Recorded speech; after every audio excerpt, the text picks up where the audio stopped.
A lot of people say they want to make a big impact on the world with their business or with the actions that they're taking in the world, how they want to impact hundreds, thousands, hundreds of thousands, millions of lives, but only, only if they aren't seen as cringe.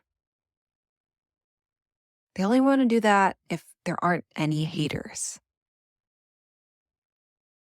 Only if they're celebrated by everyone each step of the way.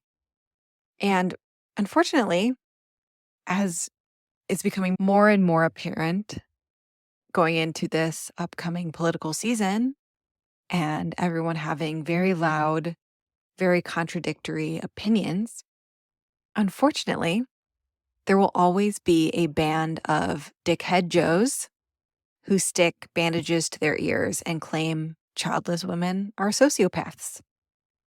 And people will agree with them. Lots of people will agree with them loudly. There will always be very loud and angry people who disagree with things that you think are capital T truth. Of course, we should believe the climate scientists about climate change. Capital T truth. Of course, it's appalling and absurd and a horrible idea to fund genocide in another country. Period. And also, when people in our own country aren't getting any or most of their needs met, that's a capital T truth, right? Of course people wouldn't disagree with that. Of course the planet Earth is round. But then you're like, oh, wow, there's actually a big band of people who consider our flat Earth theory that the world is flat. There will always be very loud, angry people who disagree with things that you think are capital T truth. And you can feel that in your bones. I think, at least for me, it actually becomes more freeing to be louder about what your truth is. And luckily, you're way stronger and more powerful than you're giving yourself credit. To make the biggest and most meaningful impact you can make in this lifetime, identifying the truths, those capital T truths, or those causes that you'll bleed for, knowing what those are, the ones that flood your veins with fire, that you will fight about at the dinner table and fight for at Thanksgiving dinner, when you identify those, the next step is to be the loud ass leader of that revolution. Because we need you. Because the question really is here, are you too afraid to be canceled to actually make an impact?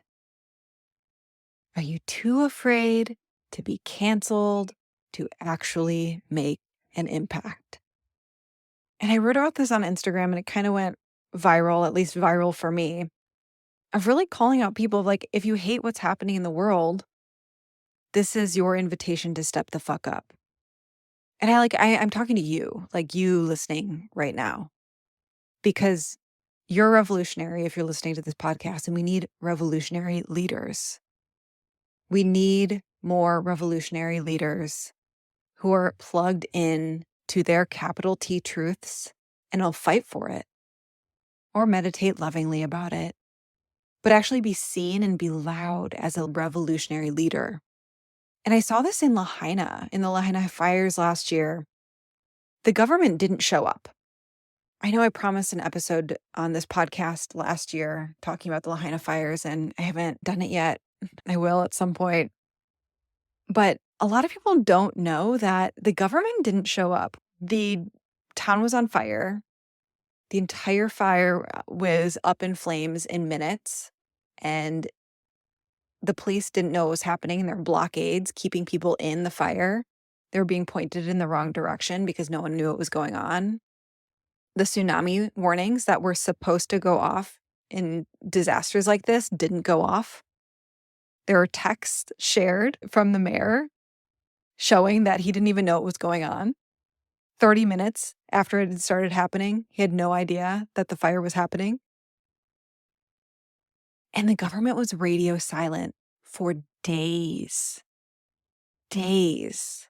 There are military blockades preventing people from coming in and going out.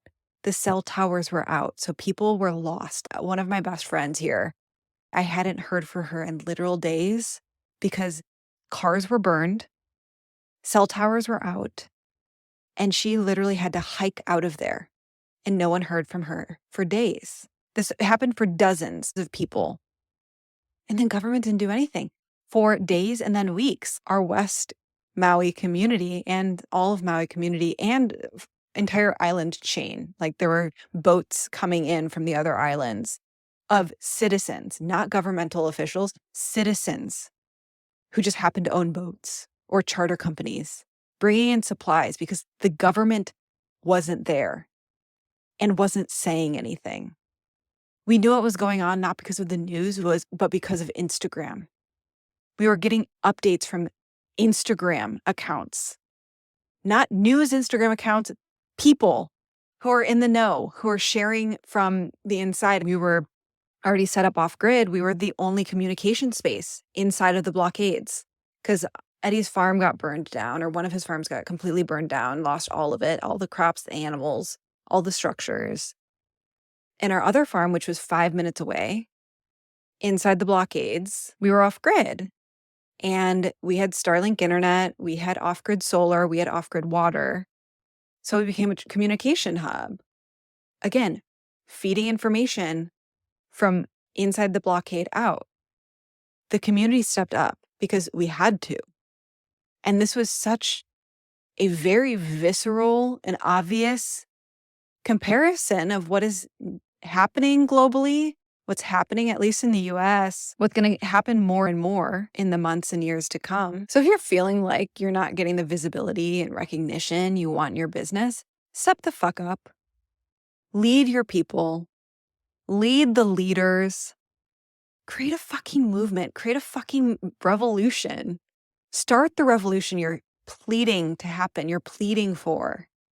Because if you want to get into those rooms, you have to be so loud and so committed that it would be weird for them to not invite you.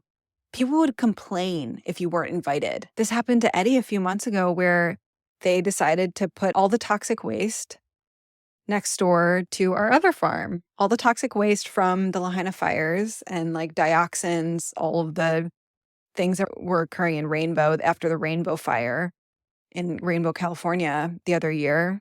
Same sort of thing, but to a larger scale over here. We decided to change the normal residential dump that was right next to us into a toxic waste dump. And my husband, Eddie, who has a larger Instagram following, like I think he has like 27,000 followers, rallied people. He got thousands of people to sign a petition in a few days. He got hundreds of people to show up for a demonstration. And I mean, the government went forward with it, which was like such a beatdown for me on trusting local government or feeling like you can make a change to local government. The mayor did a community event where he had leaders in the space and experts in the space come and talk. And Eddie wasn't invited. And so many people complained about it that he was then invited to speak. You have to be so loud and so committed that it would be weird for them to not invite you. People would complain if you weren't invited. So get really clear. What is the movement you're creating? What is the revolution you're starting? It is time for you to step up.